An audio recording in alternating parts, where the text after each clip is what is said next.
Hi guys, welcome back to Full Time Reds. Thank you for everyone watching, supporting. At the moment, I'm not at the normal location. I am in Dubai, so please bear with me if the audio is not as good. I forgot to park my mic. I am out here in Dubai, doing some work. Yeah, let's get into this. I want to go into the game that happened yesterday. A big shout out to Emirates Airline, which I did not know you can actually watch the game live in midair, which was crazy. I watched like 4 hours of like post match, pre match, the whole thing. Fantastic. So big up to them. I'm going to go through the Southgate rumors, um, what happens in the next 2 weeks, in my opinion, and what we learned from the game yesterday, if we learned anything. Thank you for everyone that supported. I didn't actually think anybody would ever watch my videos. One of my videos hit over 500 views, which was a big thing for me, which was just me talking. So big thank you to everyone. Please carry on subscribing, commenting, and showing support. Right, let's get into this. So yesterday's game finished 1-0 to the Arsenal. What can we say? I was watching it in midair, and I was like, it felt to me like a testimonial kind of friendly match. The pace of it, Arsenal had loads of gears they could have gone through, which they didn't. They kind of just scored the goal and just kind of saw us out, really. I'm not going to discuss Casemiro, which we've already done. But the bright positives out of that were, I felt Ahmad played really well. I'm not really an Ahmad fan. Not because I don't think he's good enough. I just think sometimes we as fans, overhype players that might not be, haven't been proven, haven't been seen enough. But what I saw of him yesterday, he was very, very good. Credit where it's due. He offered us a lot, and he offered us something different as well. And I think he should be given a run of games based on yesterday's performance. It was a plus point. I hope in the summer we can keep him as our second option if we do sign Elise. And I think the rest of the right wingers should all be sold. Anthony, Sancho, and Palestri. But I think he looked really, really good. He was a great bright spark. And Sufyan Amrabat is just crazy that, to me, this guy has not played enough. Yesterday, he was solid. All right, he gave the ball away here or there, but he was solid. We were compact. He knew how to play the position. He moved the ball around. He was everything you'd want from the foundations of a decent defensive midfielder. He's no Busquets, but he's way better than what we've been playing. And I think since the Man City defeat at Man City, where he gave the ball away, and I think it led to a goal, I think he's been out of favour a lot, which is not very nice to see. But I think he should play the next 3 games: Newcastle, Brighton, and City. I think he was a bright spark. He brought a lot to the table, and we looked a lot better and more balanced with him in the team. One thing about which really confuses me about this Manchester United team is, and I've gone past thinking that it's a player issue. I think it's a coaching issue. Is we don't look for the striker every time Garnacho gets into the final third, and I've watched him for months do this. He goes for the shot, and if you look at what Arsenal did with their striker yesterday, as soon as he's gone into the box, he's cut it in. But Garnacho consistently seems to me like looking for a goal. And I think he's being told to do that because he keeps doing it again and again and again.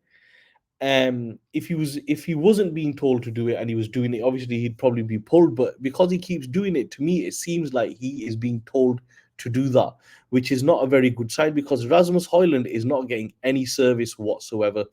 It's all good saying he falls over, he does a lot of wrestling, but the he's on scraps. It's literally on scraps. It's up to the set of wingers to give him service. It's his job to get us goals, and if you're not going to give him service, there's literally no point having him. You might as well play Mason Mount as a false nine, because if you're not going to if you're not going to give the striker any service, what is the point of having him? And I thought that was a bit weak yesterday and a bit bad coaching, in my opinion. Otherwise than that, Onana I thought had a really good game. Sometimes he gets a lot of criticism. Look, he's a ball playing keeper. He is going to make mistakes. They all do. But I thought he was really good yesterday.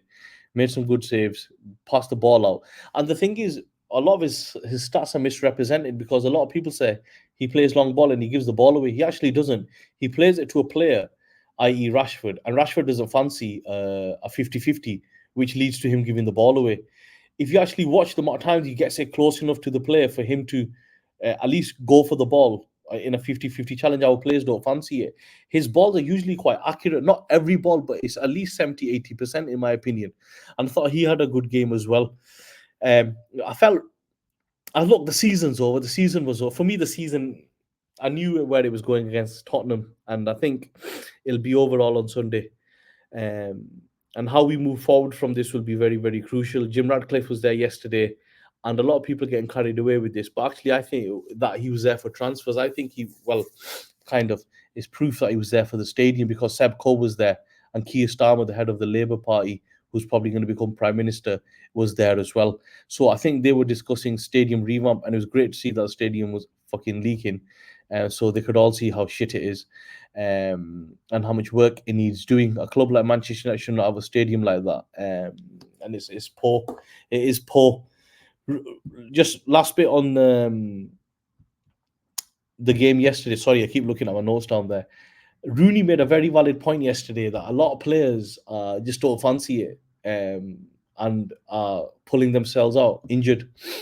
And I think some of the senior players, I don't want to start calling out names without proof, but I think, in my opinion, some of the senior players are a part of this. Some people that have been here for a long, long time that keep doing this and only play like half the games in a season. Alan Shearer has said this very, very well, that you're never 100% when you play. Some of them players can play well, but and I'm not on about Maguire here, because Maguire's record, if you look at it before this season, he plays a lot of games. Some players can play, but it's just a cultural problem we've got at the club, which is not very, very good, and it's very sad to see what's happened and how we've kind of, got into this situation where we're bloody eighth, and it's poor. It's poor. I know everyone's going, it was all right yesterday. It was all right because we didn't get pumped like we did against Palace, but otherwise it was quite a poor performance being at home. Coming on to Gareth Southgate, don't believe these rumours. It's absolutely rubbish. Gary Neville did I think on the overlap, he really broke it down really well, where he was saying that even if Southgate was in contention, or if he's in contention, there's no way he's in, because Ineos, now who are part of Manchester United, are going to need somebody to start straight away. Southgate can't start until after the Euros, especially if they go right to the end. And if word gets out that he is going to go to Manchester United, you saw what happened to Lopetegui with Spain, where it was a disaster the whole tournament, and FA will not want that to happen. So I don't think he'll come. I don't think they're stupid enough to be making this kind of an appointment. If you look at the people they have employed so far, they strike me as people that are very good at what they do. I am going to throw a name out there that might be a bit, like out of the box, but I think if they are going to replace Ten Hag, I think Thomas Frank should be looked at. I think he's very underrated coach who's done a fantastic job with limited resources. And I think I'm surprised Liverpool didn't look at him. I thought he was really, really good for what he's done and as a coach. So I think he's somebody to keep your eye on.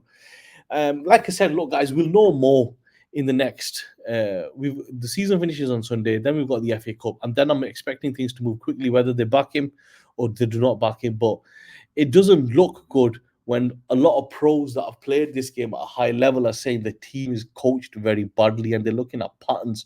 And this isn't non-ex-Manchester United players. This is Manchester United ex-players. I'm not saying the coaching, they just look really badly coached. And Rio Ferdinand was saying that you can't keep what you were doing at Ajax from a workload point of view, you can't keep doing at Manchester United.